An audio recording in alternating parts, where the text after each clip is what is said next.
அரசினுடைய அநீதியை கண்டித்து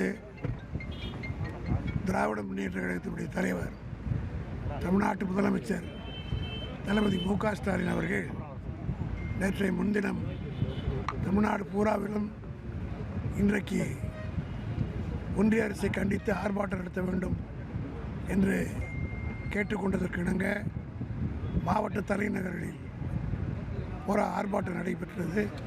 அதே முகத்தான் இன்றைக்கு திருவள்ளூரில் மேற்கு மாவட்ட திராவிட முன்னேற்ற கழகத்தின் சார்பில் ஆயிரக்கணக்கானோர் கூடி கண்டன குரலை எழுப்பினார்கள்.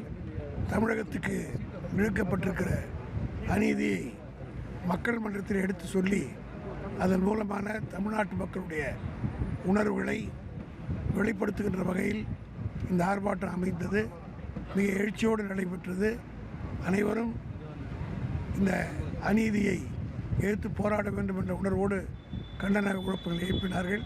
இதை பார்த்த பிறகாவது ஒன்றிய அரசு தமிழ்நாட்டு மக்களுடைய உணர்வுகளுக்கு மதிப்பளித்து நிதி வழங்குவதிலே ஒழுங்காகவும் நேர்மையாகவும் நடந்து கொள்ள வேண்டும் என்று கேட்டுக்கொள்கிறேன். ஆந்திராவுக்கும் பீகாருக்கும் மட்டும் அதிகமாக நிதி ஒதுக்கிட்டாங்க. இது எப்படி? இதுதான் பிரித்து ஆளுகிற பக்கம். நாங்கள் ஆந்திராவை பொறுத்த மட்டும் எங்களுடைய பக்கத்து மாநிலம், எங்கள் சகோதரர்களோடு வாழ்கிறோம்.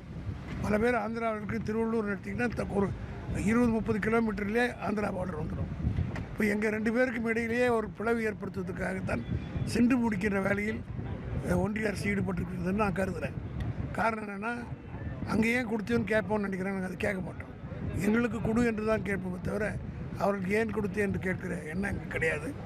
அப்படி கேட்டு எங்களுக்குள்ள பிரச்சனையை உருவாக்கணும்னு அவர் நினைக்கிறாரு. ஆனால் அந்த அவருடைய சதி திட்டத்திற்கு இந்தியா கூட்டணி பலியாகாது. எங்களுடைய உரிமைகளை நாங்கள் கேட்போம். பெறுகிற வரை ஓயாமல் போராடுவோம். சட்ட ரீதியாக எதாவது மேற்கொள்ளப்படும் ஐயா? அது இப்போது தான் இன்றைக்கு தான் 9 மாநில முதலமைச்சர்கள் புறக்கணித்திருக்கிறார்கள். பாண்டிச்சேரி முதலமைச்சர் கூட போகவில்லை.